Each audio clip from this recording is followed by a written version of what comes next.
Hi, everyone. Welcome to our third Nature Journal writing workshop. My name is Rebecca Rolnick, and today we're going to take a look at the chapter Good Oak by Aldo Leopold from a Sand County Almanac. So if you haven't already, I'd like to invite you to introduce yourself in the chat. If you'd like, you could say where in the world you're from. And last week we talked about Rachel Carson and the sense of wonder. So I'd love to hear something that made you feel a sense of wonder this week. I saw a hawk soaring in my backyard this morning, so that's definitely something that made me feel a sense of wonder.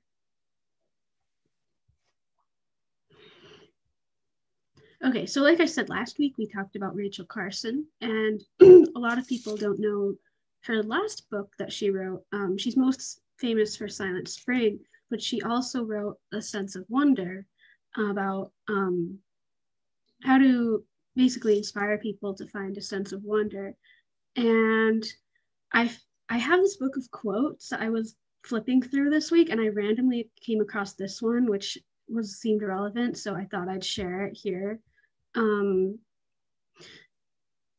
Cherish everything in your day that contributes to happiness. Spending a special moment with a child, drinking a cup of your favorite coffee, joking with a coworker, saving a rose bush from destruction. Happiness hides in life's small details. If you're not looking, it becomes invisible. So I thought this related a lot to last week. The activity did was searching for things in nature that make us feel a sense of wonder. So today, I want us to talk about Aldo Leopold and so if you're not familiar, his most famous work is a Sand County Almanac, and every chapter in sorry, I'm just seeing the chat. Welcome, Jose. And so every chapter in the book is a different month of the year. And so I often try to read these during the months. I know it's March now, but which February just finished. So I think that's all right. And so a little background on Aldo Leopold, if you don't know much about him. He's a very famous and influential conservationist from the 1900s. He helped to develop this idea of the land ethic, that ethics are not just for humans and our human community, but that extends to the land around us. And of course, this isn't a new idea because indigenous peoples, of course, have had this kind of worldview for thousands of years, but he helped to make it more mainstream in the modern scientific community. And so before him, people would talk about game management and managing for hunting, but they didn't really talk about wildlife so much in the way that we do today. And he actually wrote the first textbook for wildlife management and helped that to become a new field of study.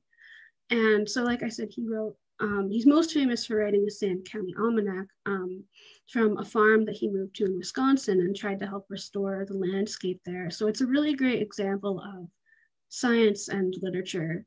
And his observations are actually so thorough from the time that people nowadays are using them for phenology research to look at how things have changed since then with climate change. And one of his famous quotes is from the foreword of the book. We abuse land because we regard it as a commodity belonging to us. When we see land as a community to which we belong, we may begin to use it with love and respect.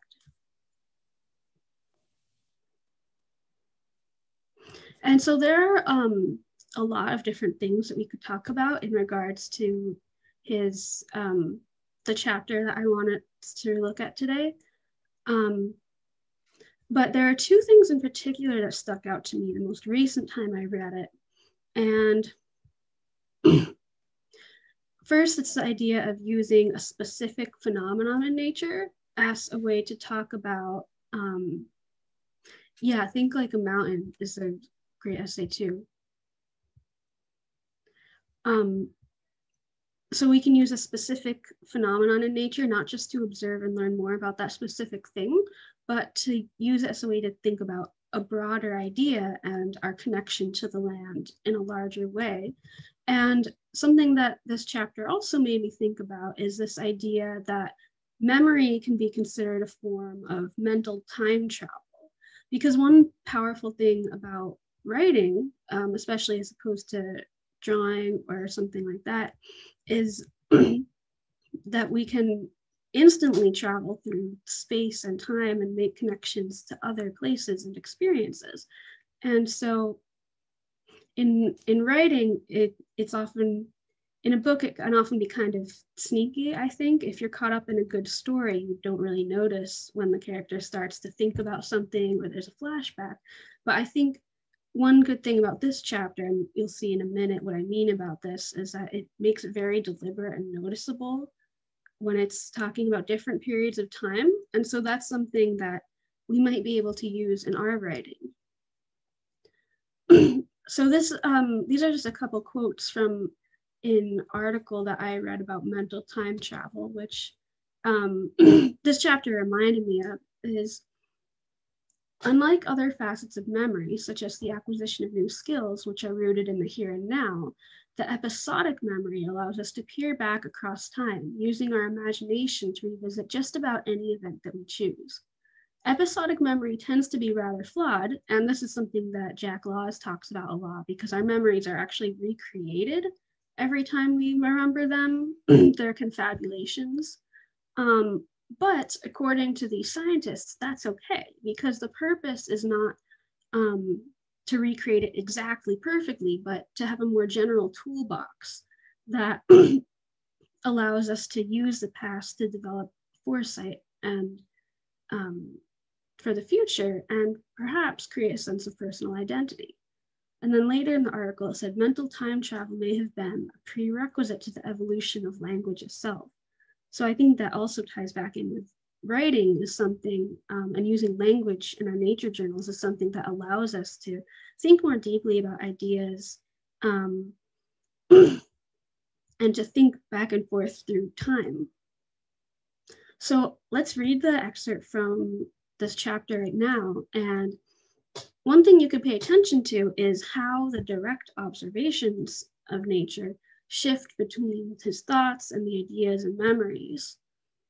So like I mentioned, oftentimes when, at least when I'm reading a book, it's kind of seamless. So we don't really notice that happens, just how like we don't know when we're daydreaming, we don't know at the time that we're daydreaming until after.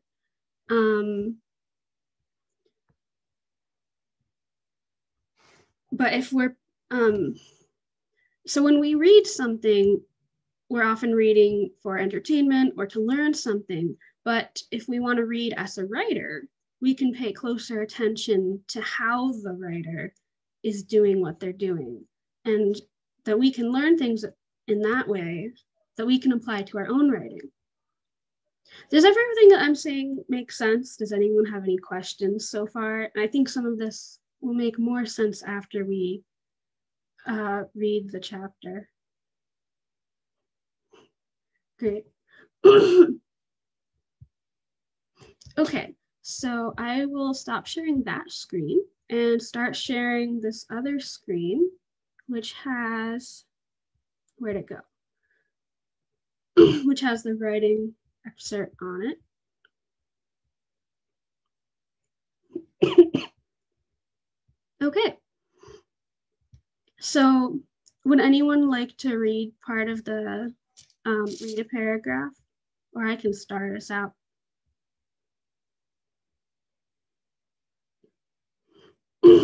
Okay, so again, this is from a Sand County Almanac. This is the February chapter called Good Oak. There are two spiritual dangers in not owning a farm. One is the danger of supposing that breakfast comes from the grocery, and the other that heat comes from the furnace. To avoid the first danger, one should plant a garden, preferably where there is no grocer to confuse the issue.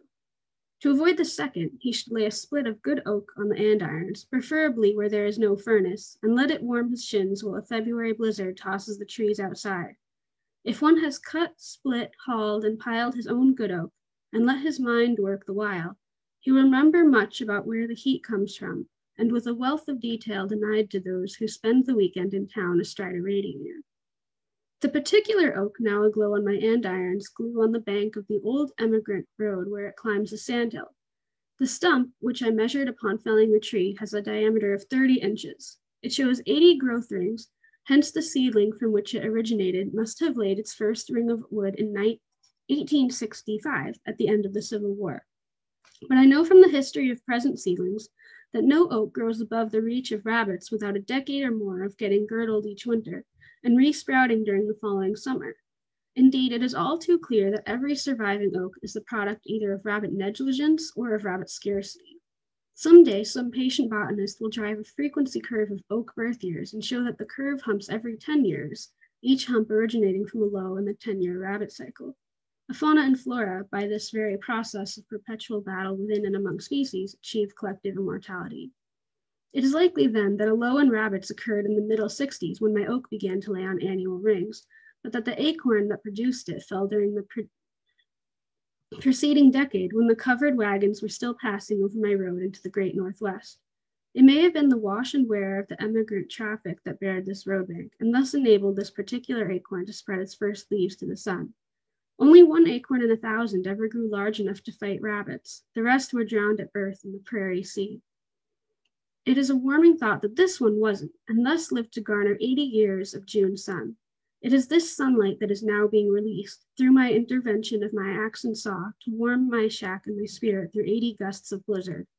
And with each gust, a wisp of smoke from my chimney bears witness, to whomsoever it may concern, that the sun did not shine in vain. My dog does not care where heat comes from, but he cares ardently that it come, and soon. Indeed, he considers my ability to make it come as something magical. And I'll just, I'm not going to read the whole thing, but I'll just skip around a little bit. It was a bolt of lightning that put an end to wood making by this particular oak. We were all awakened one night in July by the thunderous crash. We realized that the bolt must have hit nearby, but since it had not hit us, we all went back to sleep. Man brings all things to the test of himself, but this is notably true of lightning. Next morning, as we strolled over the sandhill rejoicing with the coneflowers and the prairie clovers over their fresh accession of rain, we came upon a great slab of bark freshly torn from the trunk by the roadside oak. The trunk showed a long spiral scar of barkless sapwood, a foot wide and not yet yellow by the sun. By the next day, the leaves had wilted, and we knew that the lightning had bequeathed to us 3 cords of prospective fuel wood. We mourned the loss of the old tree, but knew that a dozen of its progeny, standing straight and stalwart on the stands, had already taken over its job of woodmaking. We let the dead veteran season for a year in the sun it could no longer use, and then on a crisp winter's day, we laid a newly filed saw to its bastion base. Fragrant little chips of history spewed from the saw cut and accumulated on the snow before each kneeling sawyer. We sensed that these 2 piles of sawdust were something more than wood, that they were the integrated transect of a century, that our saw was biting its way, stroke by stroke, decade by decade, into the chronology of a lifetime, written in concentric annual rings of good oak. It took only a dozen pulls of the saw to transect the few years of our ownership, during which we had learned to love and cherish the farm. Abruptly, we began to cut the years of our predecessor, the bootlegger, who hated this farm, skinned it of residual fertility, burned its farmhouse, threw it back into the lap of the county, with delinquent taxes to boot, and then disappeared among the landless anonymities of the Great Depression. Yet the oak had laid down good wood for him. His sawdust was as fragrant, as sound, and as pink as our own. An oak is no respecter of persons. The reign of the bootlegger ended sometime during the Dust Bowl droughts of 1934, 33, and 30. Oak smoke from his still and peat-burning marshlands must have clouded the sun in those years, and alphabetical conservation was abroad in the land, but the sawdust shows no change. Rest, cries the chief sawyer, and we pause for breath. Now our saw bites into the 1920s, the Babbittian decade when everything grew bigger and better in heedlessness and arrogance, until 1929, when stock markets crumbled. If the oak heard them fall, its wood gives no sign. Nor did it heed the legislature's several protestations of love for trees, a national forest and a forest crop law in 1927, a great refuge on the upper Mississippi bottomlands in 1924, and a new forest policy in 1921. Neither did it notice the demise of the state's last martin in 1925, nor the arrival of the first starling in 1923.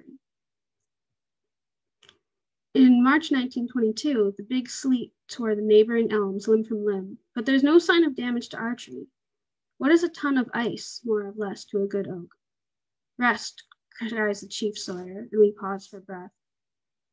And then the next several sections of this are basically about a paragraph for each decade, and then resting for breath after each one. So I'll skip over some of these, but you can read it on your own if you want to. I'll skip ahead to this part. Our saw now cuts the 1860s, when thousands died to settle the question, is the man-man community lately to be dismembered? They settled it, but they did not see, nor do we yet see, that the same question applies to the man-land community. This decade was not without its gropings toward the larger issue. In 1867, Increase A. Lapham induced the State Horticultural Society to offer prizes for forest plantations. In 1866, the last native Wisconsin elk was killed. The saw now severs 1865, the pith year of our oak. In that year, John Muir offered to buy from his brother, who then owned the home farm 30 miles east of my oak, a sanctuary for the wildflowers that had gladdened his youth. His brother declined to part with the land, but he could not suppress the idea. 1865 still stands in Wisconsin history as the birth year of mercy for things natural, wild, and free. We have cut the core. Our saw now reverses its orientation in history. We cut backward across the years and outward toward the far side of the stump. At last there is a tremor in the great trunk. The saw curve suddenly widens. The saw is quickly pulled as the sawyers spring backward to safety. All hands cry timber. My oak leans, groans, and crashes with earth-shaking thunder to lie prostrate across the emigrant road that gave it birth. And then there's a little bit more at the end here, but I think we'll stop there so that we can talk more about it.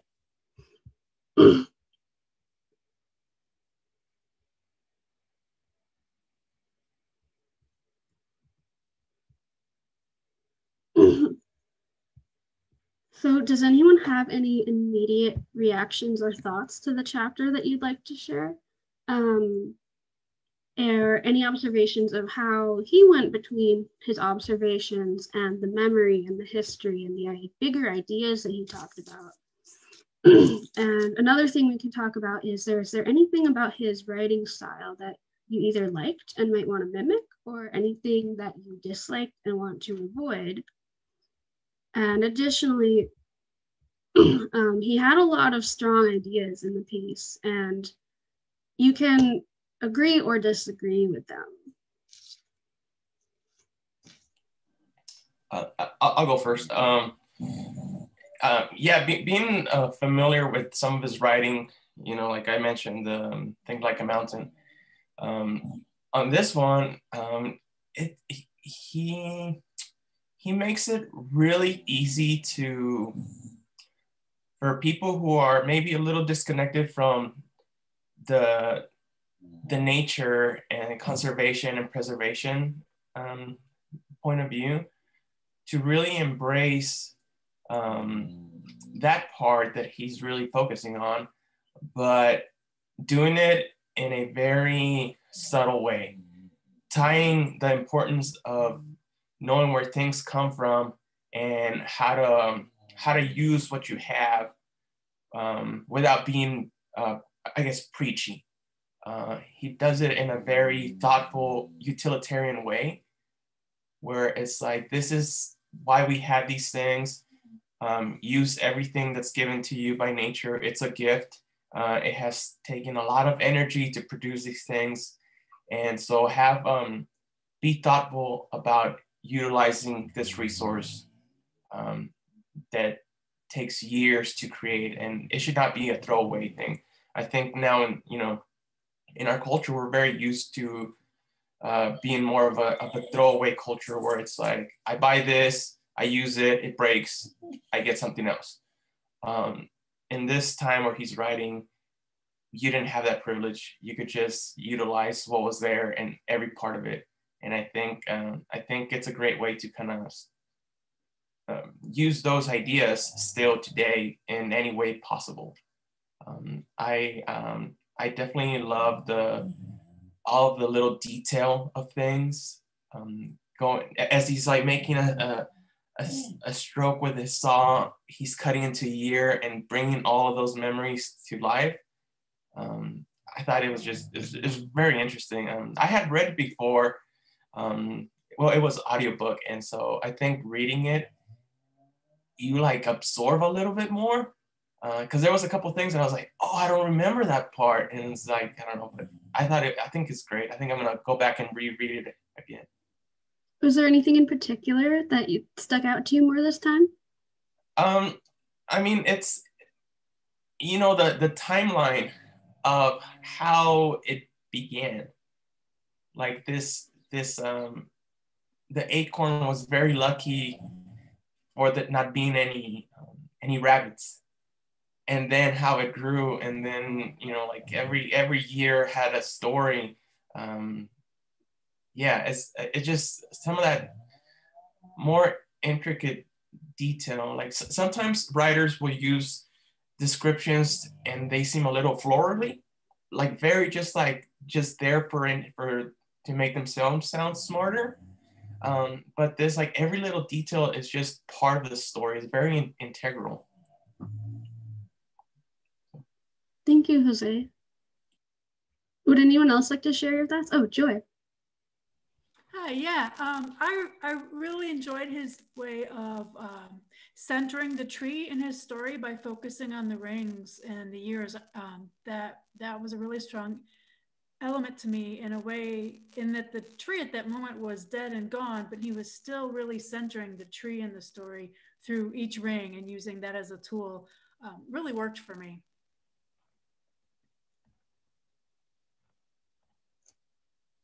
Thank you. Sure. Anyone else? And again, you're free to agree or disagree with what anyone has said so far.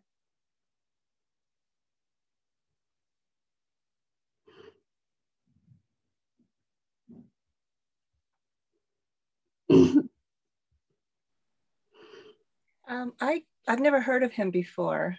So this is all new. And I liked some of it. I liked how he wove, the story of this tree. Sometimes the dates it was a little too heavy for me, the historical parts of it. Mm-hmm. So, I know you can just take what you want and discard what you don't need. But, and so, yeah, some of it was a little too heavy. However, I still liked it. Maybe I would have liked it a little bit less, or if I'm going to write, I'll incorporate that, but just maybe not put in as many dates, but still go back in time. And that was a really interesting kind of technique to use, and to weave back and forth the current with past. And yeah, so thank you for choosing him. Somebody new to check out. By heavy, do you mean the seriousness of it, or do you mean it was just a little bit dry for you? You might have liked it more if it were like a story. I think heavy, as far as used too many times for me, too often. That in that sense, yeah, a heavy usage of it. Mm-hmm. Yeah, that's fair. I'm glad that this was able to be an introduction to him for you. Sharon? Yeah. Hi. Yeah, the part that really spoke to me was really towards the very end, when he was, you didn't read this part, but talking about the different roles of the tools that were used to make the wood. The crosscut saw revealing the rings, the passage of time, and the wedge instead revealing how tall the tree had grown. And then the axe, like taking off the limbs, so that you just have, just a bit of growth, a bit of time that has passed as that limb has grown. It really spoke to me because my husband and I have a cabin in northern Michigan, and we heat it with a wood burning stove. And so our fall project is always to make sure that there is ample firewood in the woodshed to warm us during our cross-country skiing trips. And I've always thought about the project of getting wood, and we have many oaks. So this was, particularly spoke to me. But the way our oaks warm us repeatedly, they warm us as we're cutting down the trees. They warm us as we split them, as we stack them, then when we bring the wood into the house, and then finally when we burn it. So there are so many opportunities for a good oak to warm you. And I often think about that as we're going about the task of getting our wood in each year.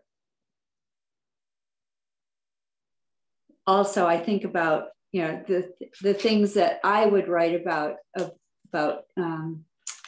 collecting wood would be how my fingers get pinched and my toes grow cold as we're tromping through the snow and trying to get the logs laid in so that they don't tumble down when you remove a top layer, how our backs ache, and how I jump out of the way to avoid a flying split as the maul is driven into a log. So they're all just images that came to my mind as he talked about making wood. Thank you, Sharon. And thank you for bringing up that last section. I did skip over that for sake of time, but I definitely recommend reading it if you're interested.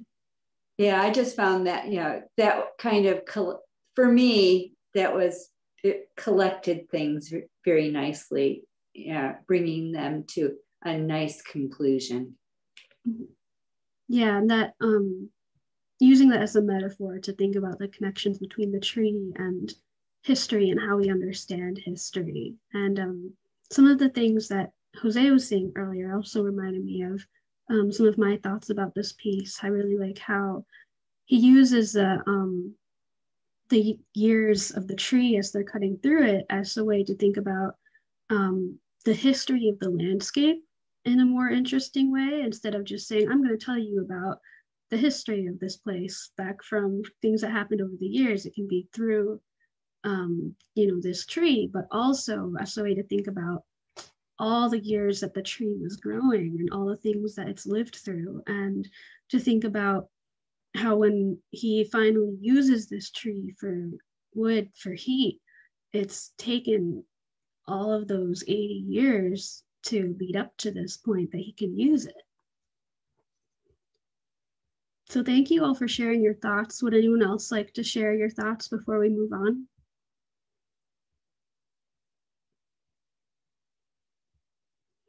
Okay, so let's go into our writing activity.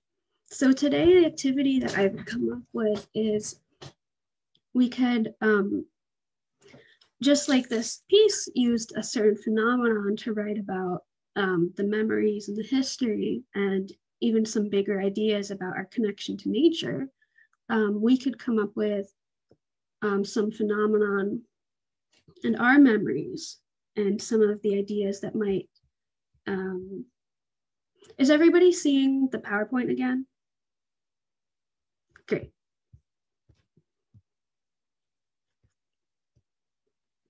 So if you'd like to make a chart like this, I'd like to give you 5 minutes. You could come up with between 1 and 3 different phenomenons. And so this could be either, if you're near a window, it could be something you see out the window. It could be a nature object that you have with you, or maybe a plant or a pet, or it could also be something that you've observed in the past, or something that you've done a nature journal about that you'd like to revisit. So you don't need to think too hard about which things to write about. I think there could be interesting things to explore either way. So right now, you could just use bullet points or short phrases or notes. And it's okay if you don't have any of the big ideas yet. Those could come on later as you're exploring it through using writing as a way to think about it. And you also might take note of things that might need more outside research. If you wanted to talk, you could talk about your own memories associated with the object, or you could also think about the memories of the history, which again might need more research if you wanted to explore that. So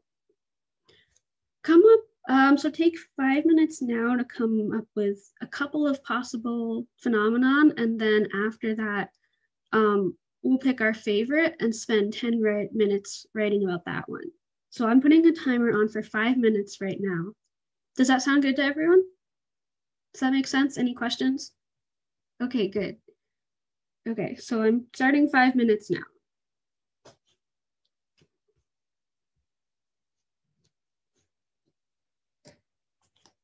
Oh, and this is also an example of one that I did as I was preparing this workshop.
Okay, that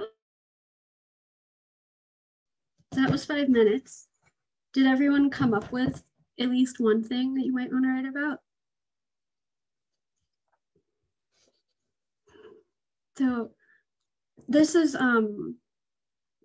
one that I did earlier as I was preparing this.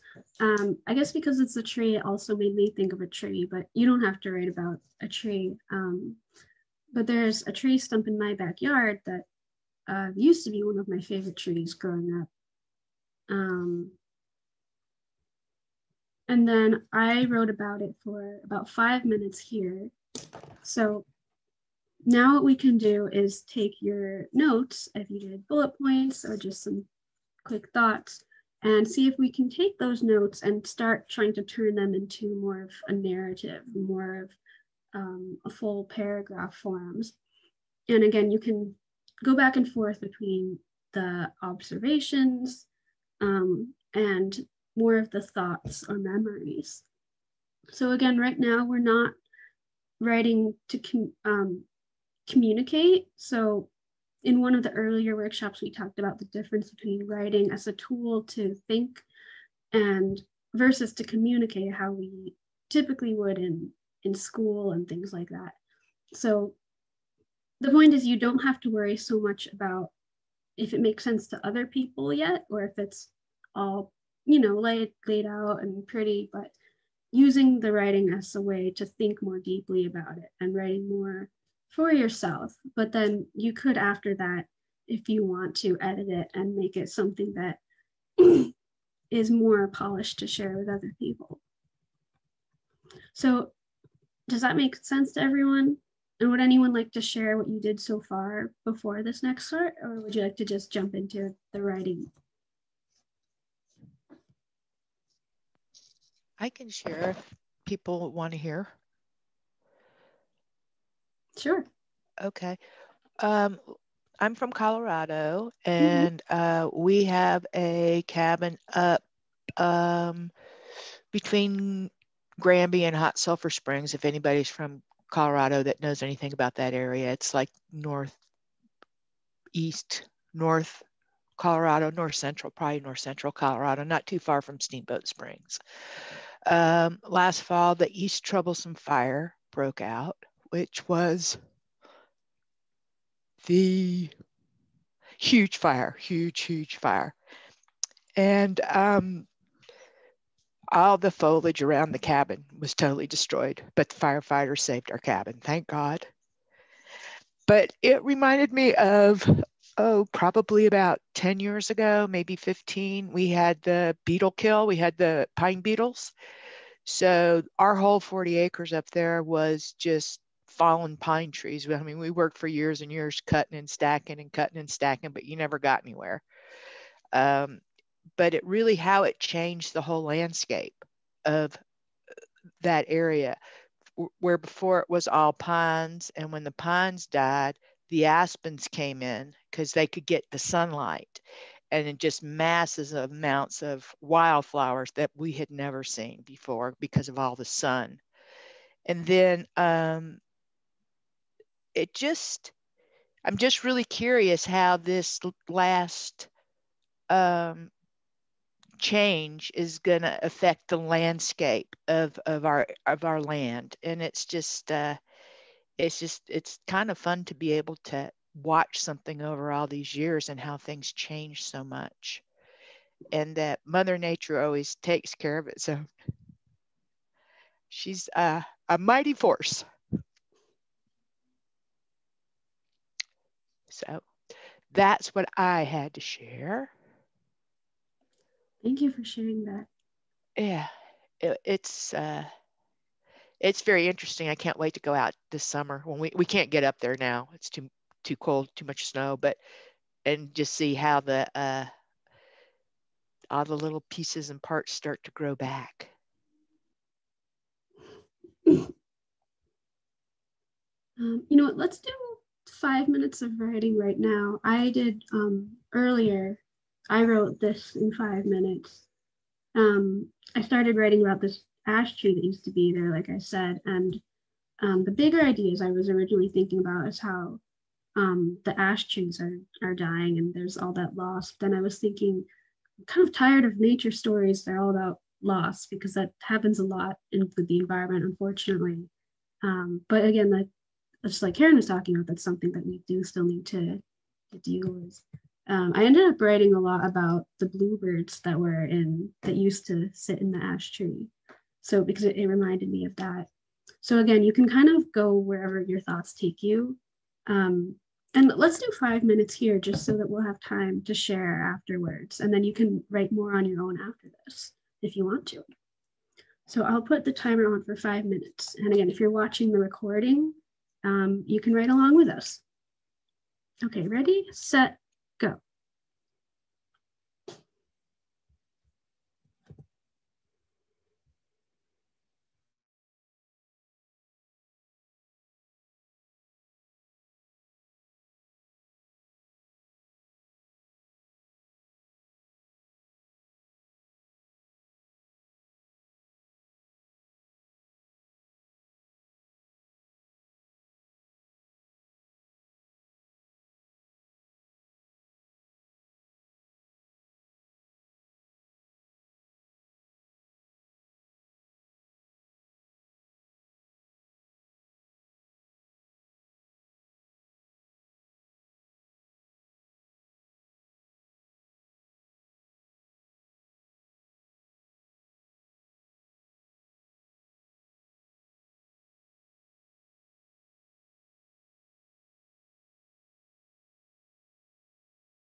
Okay, that's 5 minutes. How did that go for everyone? Would anyone like to share what you wrote about? You can either talk about it or read the writing itself.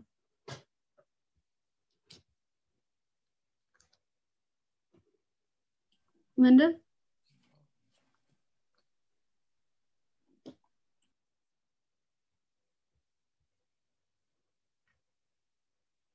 Linda, would you like to share? Forgot to unmute. Can you hear me now? Yeah, I can hear you. Okay. The great-tailed grackle made his appearance in our backyard about a month ago when I first started observing and identifying birds in our backyard, which is located right in the center of urban Phoenix, just 1 block from a big mall, not exactly an ideal nature preserve. But our half-acre yard has many large trees and bushes that I've planted over the 40 years we've lived here. So I was surprised on the Saturday of the Great Backyard Bird Count when I identified and photographed 13 different species. I was delighted to see the grackle put in his appearance that day. He is very unique as he has 1 withered foot and hops around feasting on seeds and insects in the ground and in our yard. I marvel at his adaptation to his condition. He appears every day and gets closer and closer to my patio window. Observing this bird in nature lifts my spirits every day when I see him. I stop thinking about my current limitations because 3 days ago, I just broke my foot. So he's been a great inspiration to me. That's it. That's all I've gotten. Thank you for sharing that.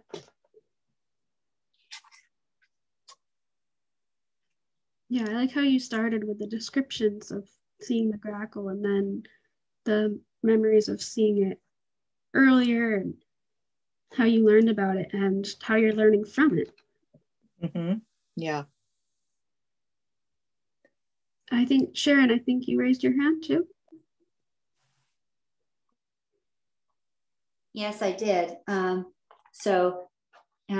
Here in Michigan, at a lot of the local parks, they're having maple sugaring events. And so at a recent walk at the Stage Nature Center, I saw the single buckets hanging from trees. So on other occasions, I've seen, other sorts of collection methods. And so that's what I kind of wrote about this time. So this is the time of sugaring. Depending on how sophisticated the collection process is, there may be buckets hung below a single spigot driven into an individual tree, or it could be an interconnected web of white tubes leading to a central collection vessel. It reminds me that there are different styles of work. Some work in isolation and take both the responsibility and the blame for the outcome as an individual, and others work in complex networks with individuals contributing small bits to the final outcome. That's where I got. That was it. Thank you for sharing. That's really creative. I like how you went from the observations of the maple sugaring to talk about different kinds of work. Would anyone else like to share? I can share. Sure, go ahead. So I wrote a little bit about red rocks. I don't know if you guys are familiar with this feature. Yeah, the Red Rocks Amphitheater and Park. I was there yesterday and just kind of had a big kind of a eureka moment, understanding our smallness in the greater scope of time. So I wrote this. As I stand here looking at this rock, I can see the layers and begin to understand what it all means.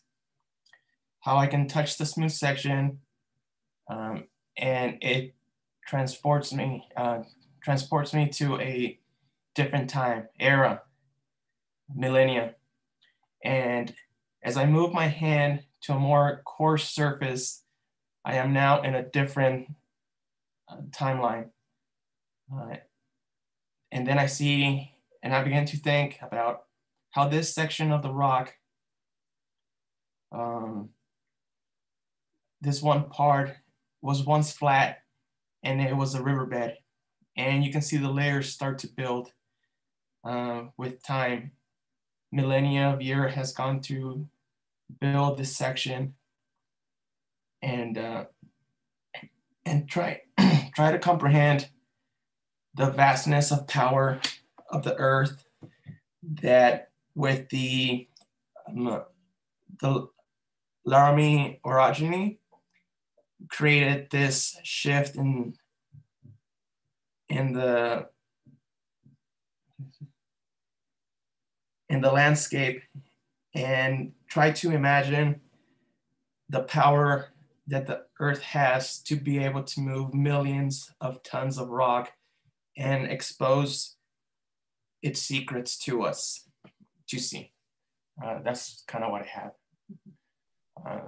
Yeah, it was just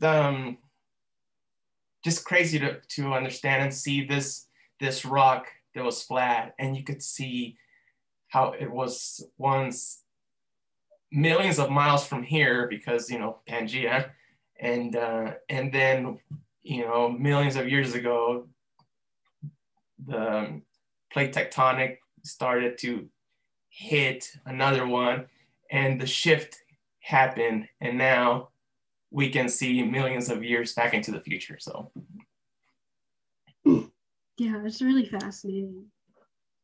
I think that sense of wonder that you have for it really comes through in that.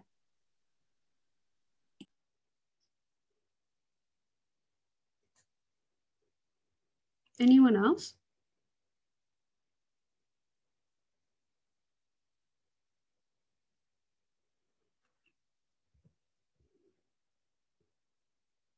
Angelina? Yeah, hi. Hi. I wrote a little bit about the robins that are visiting my neighborhood right now. Mm-hmm. And I just, something about them I always love, I'm a birder. So I wrote, every year I wait, anticipating their arrival. Some people may not find them very exciting or sexy. The robins, they arrive when the ivy berries are plentiful. The ivy that has been growing up the forgotten elm tree. The elm, it reaches up to the top branches, an ivy tree, a beacon for the robins to feast and prepare now that spring is here. And then I was going to start writing about the ivy, it's invasive, but it's in that it also provides food and nourishment for other species. So, you know, sometimes there is beneficial